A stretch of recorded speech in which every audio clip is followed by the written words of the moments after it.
Yo quisiera empezar mi intervención, que va a versar sobre los debates que se han producido y se están produciendo en torno a la transición, explicando un poco el porqué de este congreso, cuáles son los motivos académicos que nos han llevado a organizar este congreso.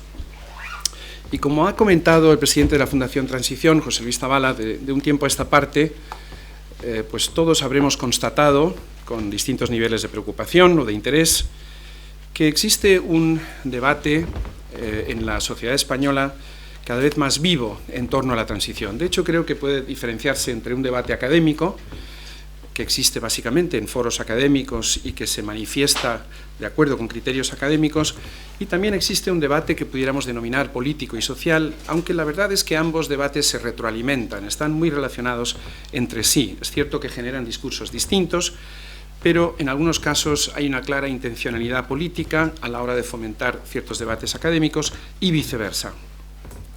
Vaya por delante que, como académicos que somos, entendemos que la revisión del pasado es un proceso que no acaba nunca. Es esencial para el avance de la ciencia. Si no volvemos constantemente sobre lo que ya conocemos o creemos que conocemos, el conocimiento no avanzaría. Esto me parece evidente. Y también creo que es lógico y saludable que las nuevas generaciones se planteen nuevas preguntas y que, por lo tanto, ofrezcan también nuevas respuestas.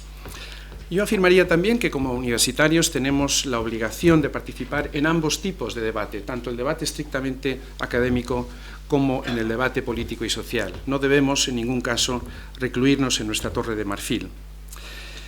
No obstante, como digo, creo que es interesante constatar la coincidencia que a veces se producen en estas críticas que se hacen del proceso de la transición, y voy a resumir 7 de ellas muy rápidamente, y creo que ustedes detectarán inmediatamente a qué tipo de críticas me refiero.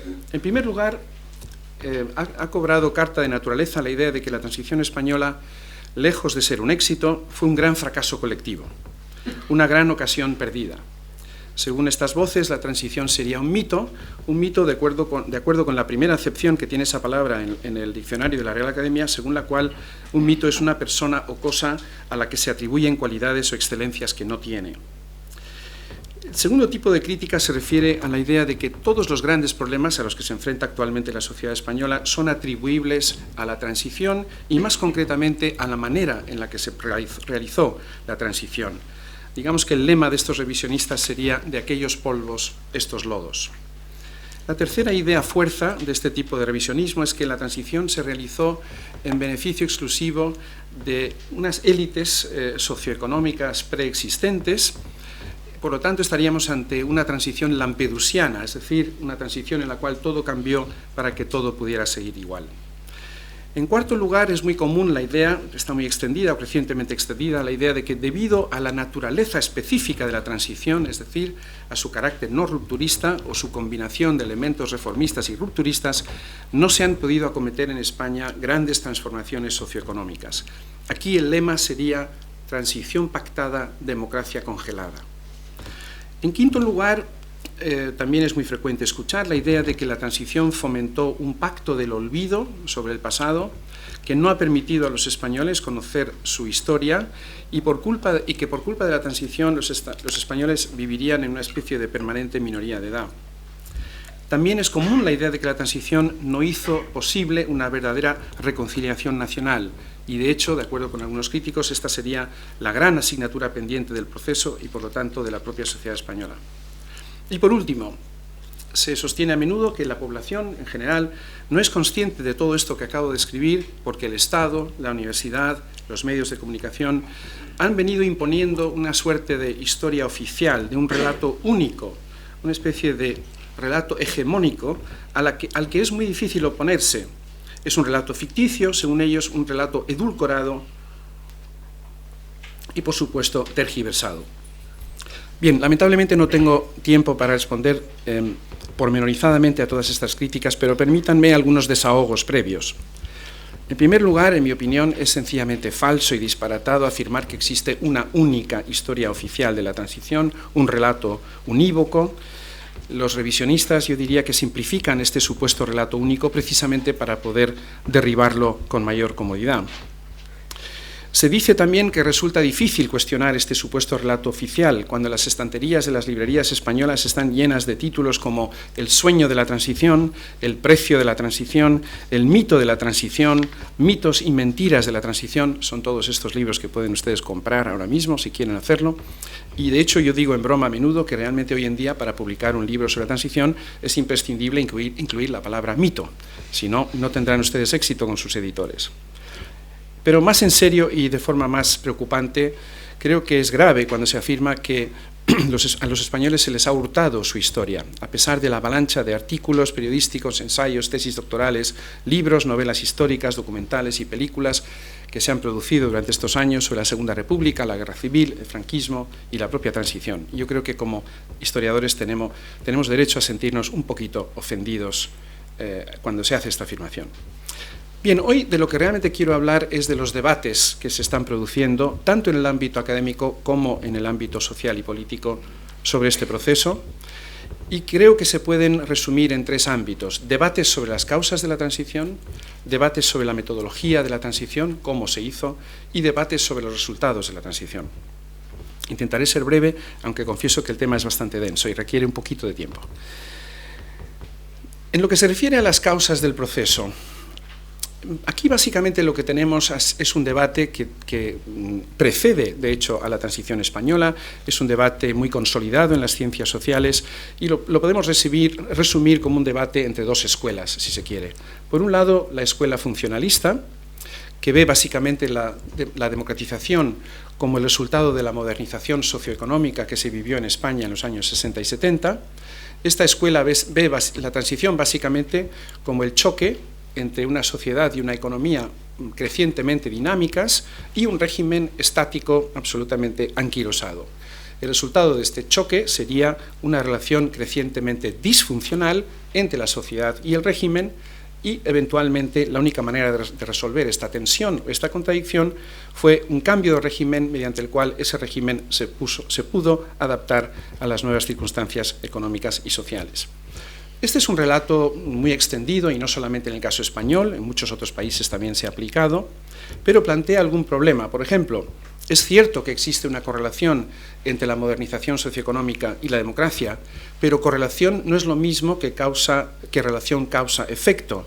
Es decir, es una relación de probabilidad, no una relación de causalidad. Y de hecho los estudios comparados desde hace muchos años detectan una correlación fuerte entre desarrollo económico y humano y democracia en los extremos del espectro económico, es decir, en países muy ricos o en países muy pobres. Casi todos los países ricos son democracias, casi todos los países muy pobres son dictaduras. El problema es que en el rango intermedio, que es precisamente el rango que ocupaba España en el año 75, esa correlación entre cambio socioeconómico y democracia se hace más tenue. Por cierto, es lo mismo que lo que ocurre con Irán. Recuerden ustedes que Irán experimentó también, como España, un proceso muy parecido de modernización socioeconómica en los años 60-70 y, sin embargo, tras la caída del Shah, vino el régimen de los ayatolás. ¿Significa esto que estos cambios socioeconómicos no tuvieron nada que ver con el resultado, con la transición? No. Lo que significa es que el desarrollo socioeconómico al que me he referido proporcionó un contexto favorable para la democratización, pero no hizo en ningún caso inevitable la llegada de la democracia. Frente a este relato, a este enfoque metodológico, habría desde los años 70-80 un enfoque alternativo, que es el que solemos denominar el de la transitología o de los estudios de las transiciones. Y este relato, esta metodología, surgió como rechazo a las interpretaciones demasiado imprecisas y lineales, como la que acabo de explicar, que no acababan de dar con los motivos por los cuales se produce una transición concreta en un país concreto y en un momento concreto.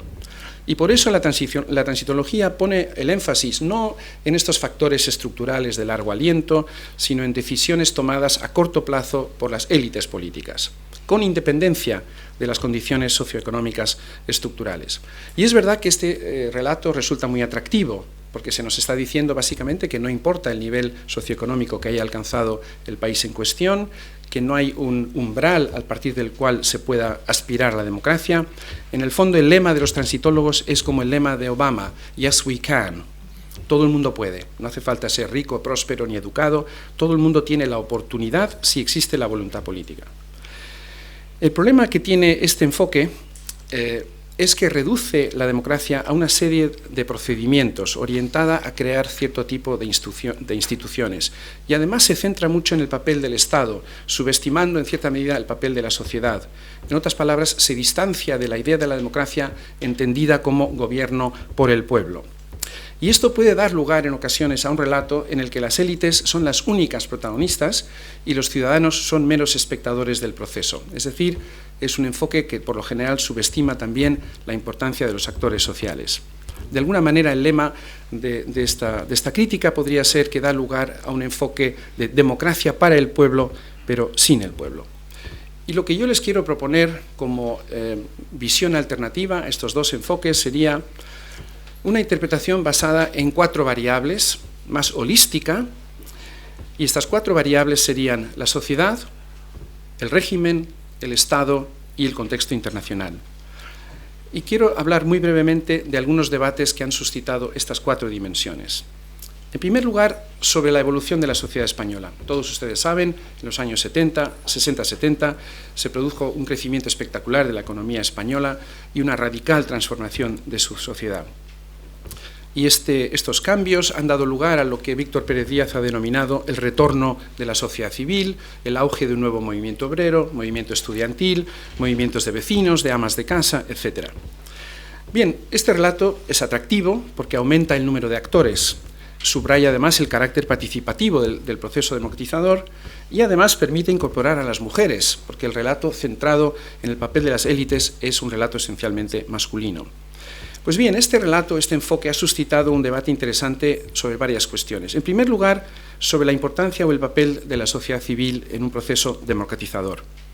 En buena medida, nuestra actitud hacia esto dependerá de cómo entendemos la democracia. ¿Dónde está el meollo del proceso democratizador? ¿Está en el Estado o está en la sociedad? Para los transitólogos, la democratización básicamente se asienta en el Estado. En cambio, para quienes subrayan el papel de la sociedad civil, la democratización es un proceso participativo definido no tanto por las instituciones, sino por una legitimación social más amplia. Y la verdad es que en España no existe un consenso, académico al menos, sobre la fortaleza o la debilidad de la sociedad española durante el franquismo y la transición. Evidentemente, la sociedad civil española de los 70 era mucho más sólida, más autónoma que la de los 40 o los 50, pero comparada con la de otros países no puede considerarse especialmente desarrollada. Uno de los académicos que nos acompaña hoy, y le agradezco especialmente su presencia, el profesor Omar Encarnación, que viene de Nueva York, tiene un libro muy interesante en el que ha advertido contra lo que él llama el mito de la sociedad civil. Él sugiere que una sociedad civil fuerte, como la que había en Brasil, no garantiza una democracia robusta, y al mismo tiempo una sociedad civil débil, como la española, no tiene por qué ser un obstáculo para la consolidación de un sistema democrático. Y este autor concluye que los valores, las actitudes y los comportamientos que lubrican la democracia deben buscarse más bien en las instituciones de lo que uno de mis maestros, Juan Linz y Alfred Stepan, han denominado la sociedad política. También ha surgido otro debate a raíz de este tema, que es el de la cultura política de los españoles. ¿Cómo era la cultura política de los españoles cuando murió Franco en el año 75? Para algunos autores ya había una incipiente cultura política democrática en el año 75, cuando muere Franco, como resultado de esos cambios sociales que ya he descrito. Si fuese así, la tarea de la transición habría sido relativamente sencilla. Se habría tratado básicamente de adaptar las instituciones, unas instituciones autoritarias, a una cultura política emergente democrática. Esta interpretación no convence a algunos que sostienen que la cultura política del tardofranquismo era básicamente autoritaria y que cambió a medida que fue avanzando el proceso democratizador. Según estos autores, son los estados democráticos los que crean una cultura política democrática y no al revés. El profesor Santos Juliá ha defendido una postura intermedia que a mí me parece bastante convincente. Él sostiene que la cultura política del tardofranquismo estaba caracterizada sobre todo por la aversión al riesgo. Y esto me parece fundamental subrayarlo. Y no solamente entre las élites, también entre el conjunto de la población. Es decir, las encuestas de la época demuestran que a los españoles lo que más les preocupaba en esa época era el mantenimiento de la paz, de la estabilidad y del orden.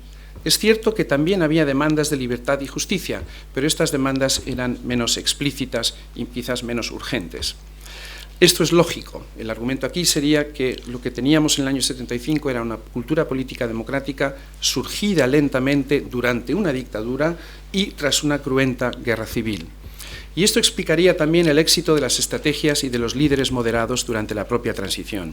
Explica el fracaso del continuismo. Los españoles querían paz y orden, pero también libertad y democracia. Y también explicaría el fracaso del rupturismo. Los españoles querían cambios, pero no a costa de la paz y del orden. Hay también un debate interesante académico sobre la naturaleza misma del régimen de Franco y las consecuencias que tuvo para el proceso de la transición. Esto me obliga a remontarme a un viejo debate sobre la naturaleza del régimen. Para algunos era un régimen fascista, para otros se trató de un régimen autoritario, para unos fue un régimen estático, incapaz de evolucionar, para otros fue una dictadura constituyente que evolucionó a lo largo de 4 décadas. Pues bien, para mí el régimen de Franco es básicamente un régimen autoritario, siguiendo la clásica definición de Juan Linz, que evolucionó a lo largo de los años. Fue en primer lugar una dictadura personal y por lo tanto muy dependiente de la figura de Franco, y por eso el asesinato de Carrero Blanco en el 73 y la propia muerte de Franco son 2 hechos decisivos.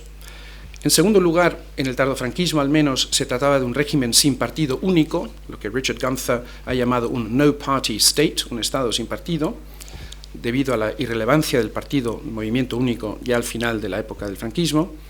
En tercer lugar, es un régimen con pluralismo limitado, lo cual explica la existencia de rivalidades importantes entre las distintas familias políticas, lo cual socavó la cohesión interna del sistema y fomentó también o permitió el conflicto entre sectores más duros y sectores más blandos, entre inmovilistas y aperturistas. Y en cuarto lugar, y esto también es decisivo, al final de su historia era un régimen de base civil.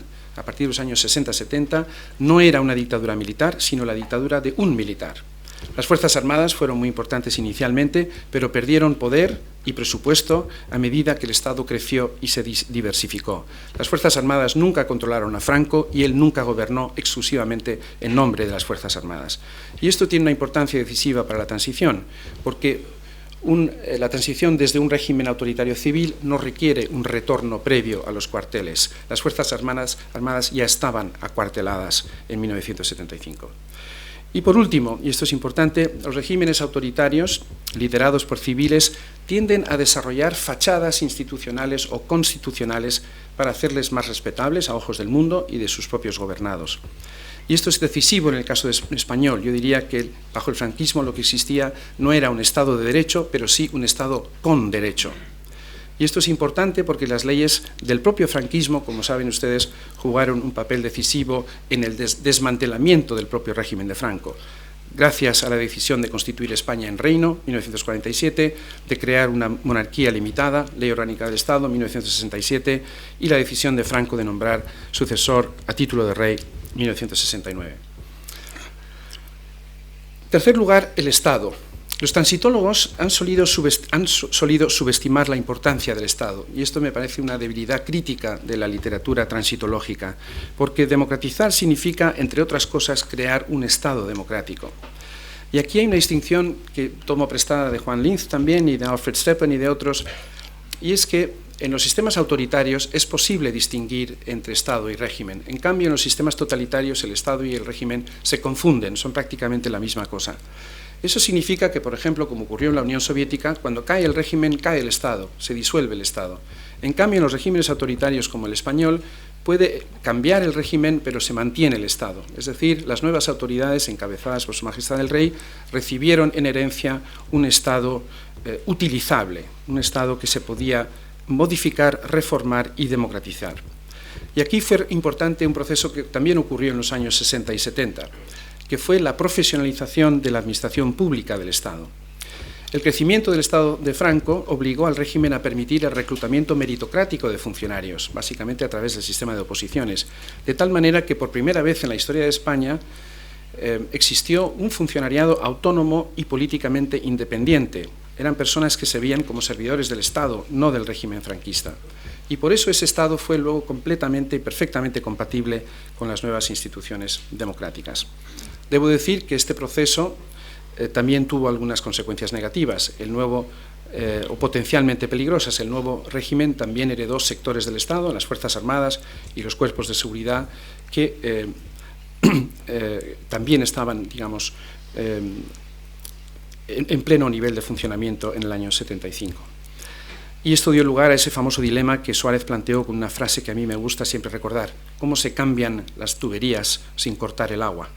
Es decir, cómo se reforma el Estado sin dejar de que el Estado funcione día a día. Por último, el contexto internacional. Para unos, el encaje de España en Occidente predeterminó el resultado de la transición, es decir, no había otra solución. Bien, creo que el ejemplo portugués nos puede hacer dudar sobre hasta qué punto el resultado estaba predeterminado. Para otros, en cambio, esto fue un proceso exclusivamente endógeno en el cual los factores internacionales no tuvieron ningún papel. Yo sería partidario de una visión intermedia. Ciertamente fue un proceso esencialmente endógeno, pero en un contexto europeo muy favorable. Paso rápidamente a las críticas a la metodología. La metodología de la transición fue original, fue una reforma rupturista.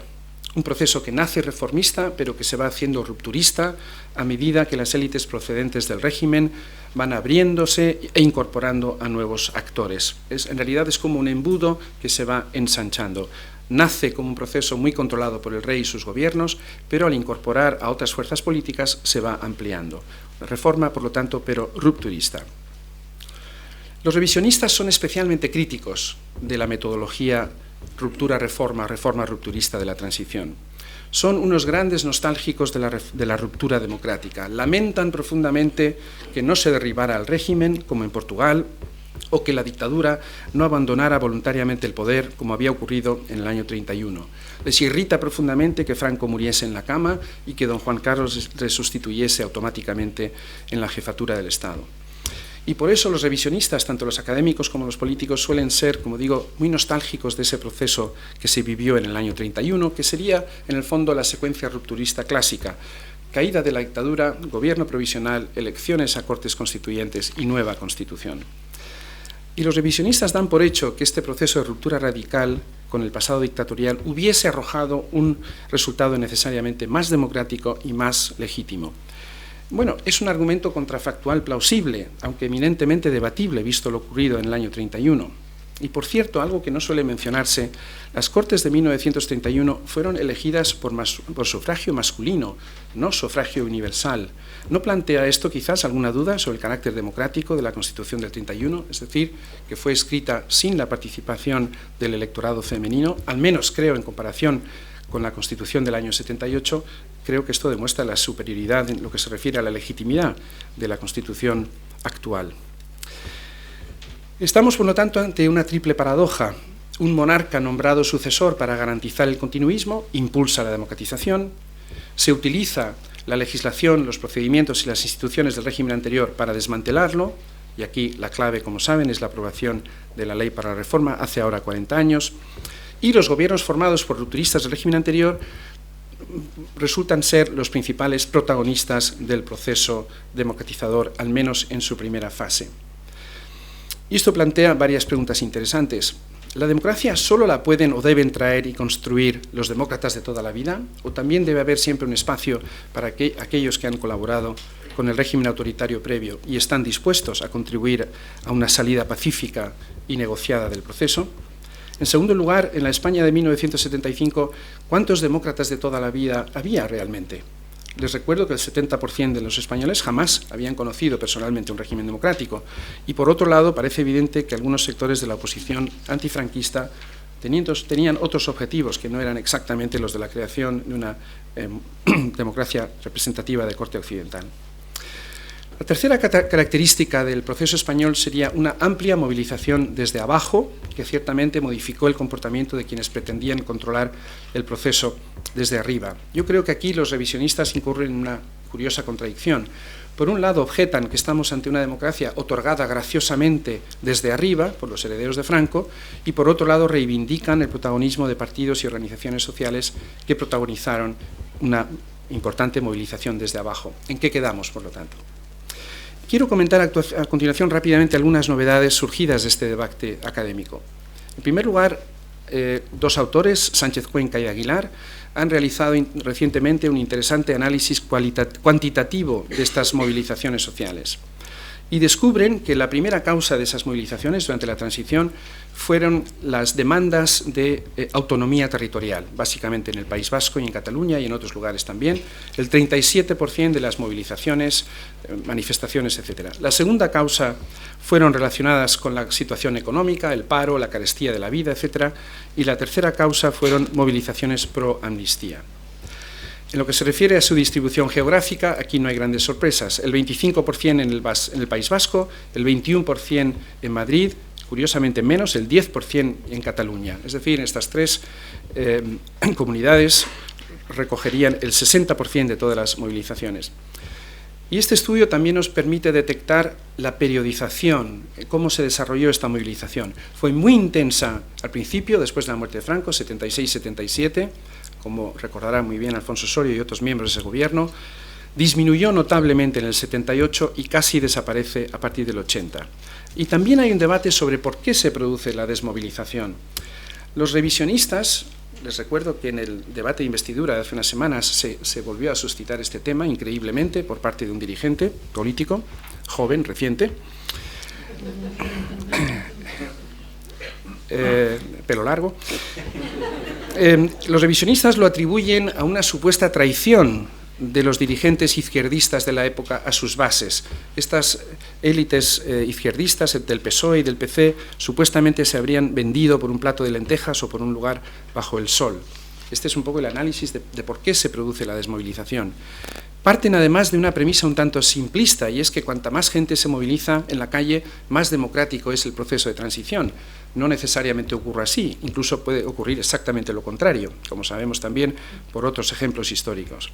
Yo sostendría algo muy sencillo, y es que la desmovilización se produjo precisamente porque se fueron alcanzando los objetivos de esas personas que se habían movilizado al ir avanzando el proceso democratizador. Y claramente las estadísticas lo demuestran. Se produce una enorme desmovilización después de los pactos de la Moncloa y de la ley de amnistía de octubre del 77, y luego el movimiento vecinal se desmoviliza, sorpresa, después de las primeras elecciones municipales, porque ya existen otros cauces de participación y de reclamación. Es decir, frente a quienes lamentan que no se mantuviera un permanente estado de efervescencia política, creo que tiene sentido argumentar que la movilización tenía unos objetivos concretos y que esos objetivos se fueron alcanzando. De hecho, estos estudios comparados con otros países sugieren que la movilización popular es más eficaz cuanto más fuerte es el vínculo entre los manifestantes y las organizaciones políticas y sindicales que los convocan, y la capacidad de estas para modular la intensidad de su actuación en función de los objetivos políticos a conseguir. Y yo diría, y animaría a los investigadores presentes en la sala, que deberíamos sobre todo estudiar más y mejor la relación entre estas acciones populares y la actuación de las élites políticas. Otra cuestión novedosa que me llama poderosamente la atención y que quiero compartir con ustedes. Generalmente nos referimos a la transición como una transición pacífica. Estarán de acuerdo ustedes conmigo que este adjetivo aparece constantemente, sobre todo en la publicística, menos en la literatura académica. Pues bien, la transición no fue tan pacífica como pensamos. Hay un estudio reciente de una investigadora francesa, Sophie Babi, que ha calculado que entre el 1 de enero del 75 y el 31 de diciembre del 82 murieron en España un total de 718 personas como resultado de actos de violencia política. 504 de estas 718 personas fueron víctimas de la violencia terrorista, 214 murieron a manos de diversos cuerpos policiales. Algunas de estas víctimas, evidentemente, víctimas de los cuerpos policiales, fueron terroristas, pero otros fueron manifestantes, huelguistas, etc. ¿Cómo se produjeron estas 504 víctimas del terrorismo? 71% fueron asesinados por ETA y otras organizaciones terroristas vascas, el 15% a manos de la violencia ultraderechista, que se cobró nada más y nada menos que 76 víctimas, algo que hoy en día olvidamos a menudo, y el 13% murieron como resultado de acciones de la ultraizquierda, 67 muertos de los grupos Grapo y FRAP, de triste memoria. ¿Dónde se produjo la violencia? De forma muy desigual. El 80% de los muertos en el País Vasco y Navarra, que solo representan el 7% de la población española, en Madrid el 16%, por ser la capital del Estado, y en Cataluña el 6%. Y también es interesante reproducir la cronología. Es curioso, la violencia no surgió inmediatamente después de la muerte de Franco. En los años 75, 76, 77 hubo menos de 20 muertos al año, de todo tipo.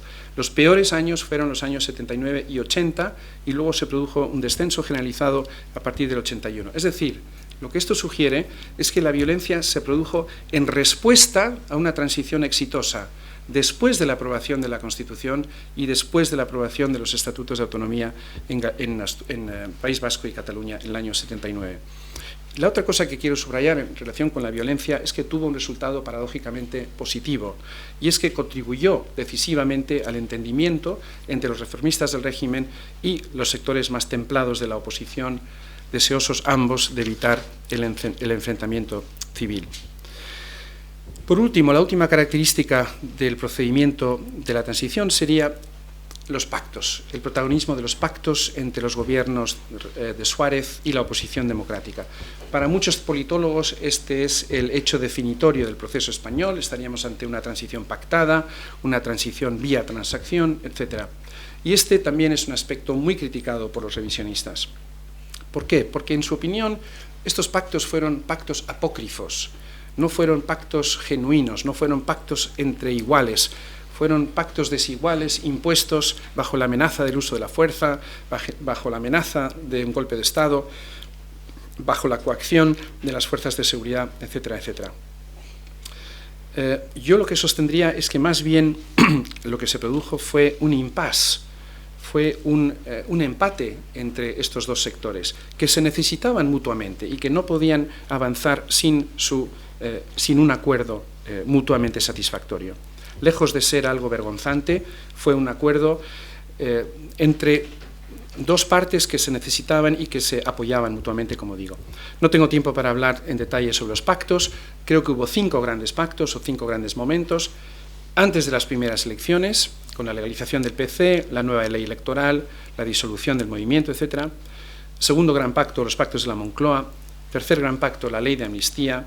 El cuarto gran pacto, más sofisticado y complejo, la Constitución del 78, y el último gran pacto relacionado con la cuestión territorial, restablecimiento de la Generalitat, las preautonomías y los estatutos de autonomía. Como recordarán, dije al principio que la metodología de la transición fue de una reforma rupturista y creo que esta secuencia lo confirma. Y paso finalmente al para qué, a los resultados. He hablado del del por qué de la transición, las causas, del cómo, y termino con el para qué. Algunas cuestiones previas. En primer lugar, el éxito del proceso no debe hacernos olvidar las dificultades a las que hubo que hacer frente: crisis económica, terrorismo, amenaza golpista. Podría no haber salido bien. Esto es lo que quiero subrayar, es decir, la incertidumbre es consustancial a la transición.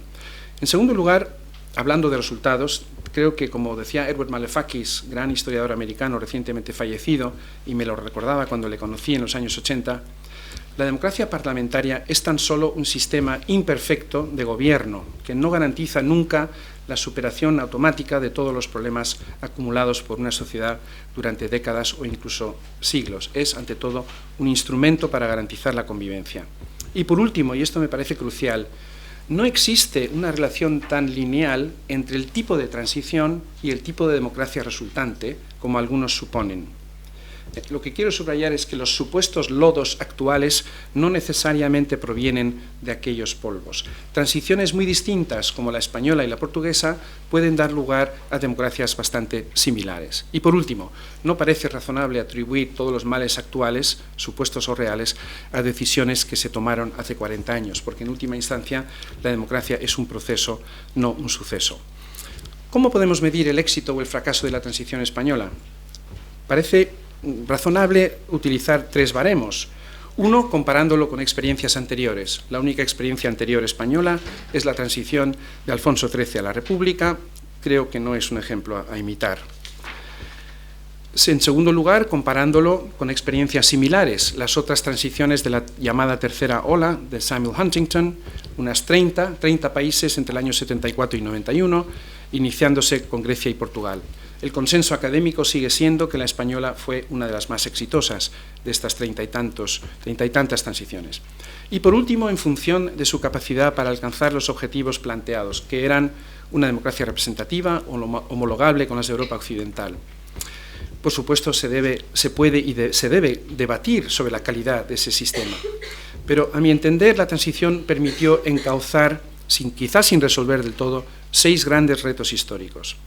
En primer lugar, el establecimiento de un sistema político legítimo, eficaz y estable, el más legítimo, eficaz y estable que haya conocido España en su historia. En segundo lugar, un nuevo contrato social, plasmado en la nueva economía social de mercado, con todas sus limitaciones, por supuesto. En tercer lugar, la superación de la cuestión militar, que desapareció mediante la afirmación del principio de la supremacía del poder civil. En cuarto lugar, la separación amistosa de la Iglesia y el Estado, y Marcelino Oreja protagonizó ese proceso y lo conoce mejor que nadie. En sexto lugar, la cuestión territorial mediante la creación del Estado de las autonomías, ciertamente hoy muy contestado, sobre todo por el gobierno catalán actual, pero no dejemos que el ruido oculte el hecho de que el Estado autonómico ha hecho posible el proceso de descentralización político y administrativo más ambicioso conocido en Europa desde la Segunda Guerra Mundial. Y por último, la transición hizo posible la superación de décadas de aislamiento y de irrelevancia internacional, gracias fundamentalmente al ingreso de España en la Unión Europea y en la OTAN. En general, no me parece un balance desdeñable. Y tenía más cosas que quería manifestarles, pero creo que voy a ir concluyendo.